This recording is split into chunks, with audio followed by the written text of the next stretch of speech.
Hi, Russell Sturgis here, continuing our series of blogs on the 5 principles of the Enhances Awareness program. This time we're up to the 5th principle, which covers the whole notion that transformation happens like a ripple in a pond. Now, up until now, we've looked at the whole idea that the body is a symbol of consciousness. We've explored the notion that you can't change what you can't see, that healing is a direct result of awareness or listening, and that when consciousness is authentically observed, it changes. And we've given a whole lot of explanation behind those principles. This next one is this idea that that when something shifts at the core, it ripples through all the different aspects of who we are mentally, physically, emotionally, and spiritually, which are the different expressions of consciousness.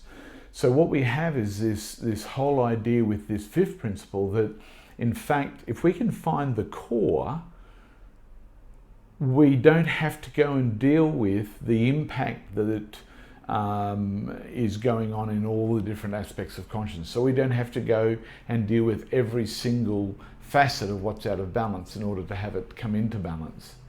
And so in the Enhances Awareness program, we have people identify a key mental, physical, emotional and spiritual element that they're dealing with that would have the biggest difference in bringing balance into their life.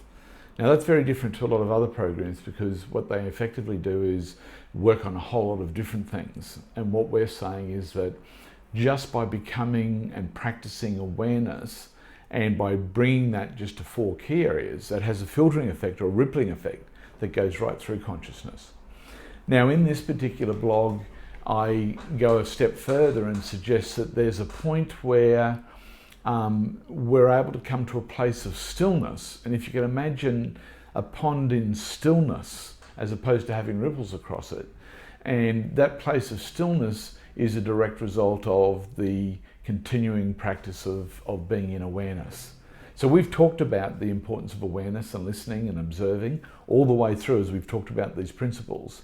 And now what I'm suggesting is that as we practice that discipline of being aware in who we turn up in the world as being physically, mentally, emotionally and spiritually, we actually find a place of stillness, and what ends up happening is that changes the whole pond to a pond of stillness, which means that the whole consciousness becomes much more aligned with the state of stillness.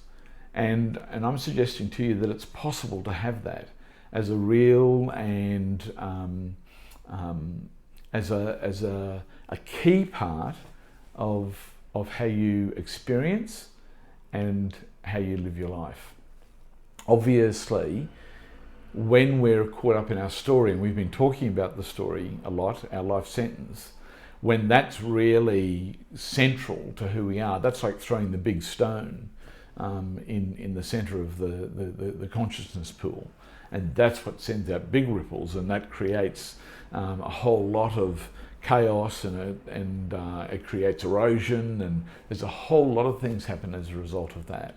And of course, I guess the question and the thing that I'd like you to think about is, do you tend to have a pool of consciousness that has tsunamis, erosion, troubled waters, or do you have a pool of consciousness that tends to have longer moments of stillness? And if you don't have that stillness, and it's something that you'd like, I would like to suggest to you that EAP is one of the things that you would look at. EAP is about helping people find and to create that stillness within the pool of their consciousness. Anyway, the blog's out. I hope you enjoy the read, and it's the introduction to this. We're going to have a couple more blogs on this particular one over the next couple of sessions, so keep an eye out for those as they come forward. Hope you enjoy it. If you have any questions, once again, as I always say, please email me, russell@eapmentor.com, and go to the website if you'd like to know more about EAP. Anyway, we'll catch you later. Bye.